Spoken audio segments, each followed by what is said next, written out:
Okay. Okay, so we started with a graph, and I just drew a curve. We put 200 here and 200 here, and asked everybody to pick 3 points on the curve. One of them being the y-intercept. Okay? Now most people went ahead because you're back there a ways, you can't really see. My curve hit below 200 here. A lot of people just use 200 for this. That's okay. But then we picked 2 other points. We don't want to pick a point all the way at the end, but we want to get kind of close and then something kind of in the middle. Okay? So everybody picked their own points. And then I said, well, okay, now let's put a scale on it. So I just subdivided 200 to 100, and then subdivided this interval to get 150, and subdivided this interval in half to get 50. And then I cut the 200 in half, got 100. I didn't do any more, but you know what to do. Okay? And then everybody estimated 3 points. Okay? Now, then I said, okay, we're going to assume we got a quadratic model, AT squared plus BT plus C. I just like everybody else, I went ahead and made estimates. Okay?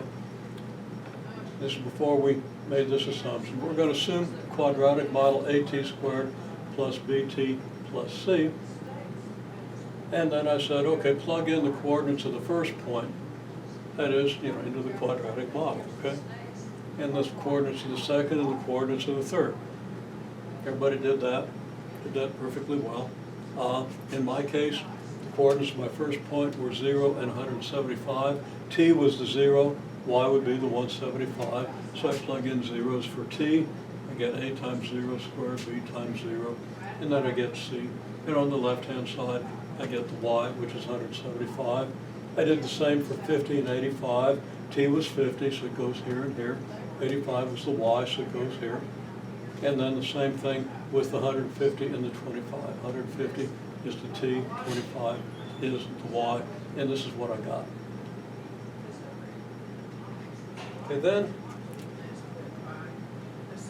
latest instruction was, write these equations out again, but evaluate the numbers.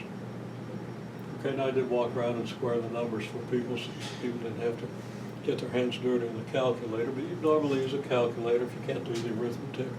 Pretty easy to square 50. 150 gets a little more confusing. Feasible, you might go to a calculator. And then I wrote down my equations, and for some unfathomable reason, I wrote them wrong. Okay? I think I looked at what somebody else had, and that number stuck in my head. Yeah, my coefficients in the second equation are all wrong, so I have to fix that. 150, the C was 150, so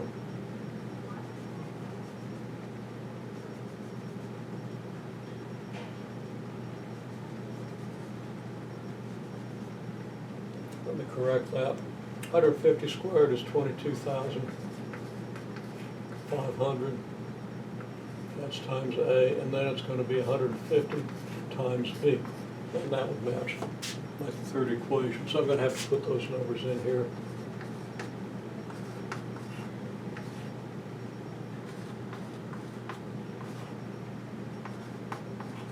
And now what I've got might be right.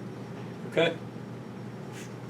Okay, well, I did that, and then I noticed that C was 175, so I just wrote the second 2 equations down, and I put in 175 where C was.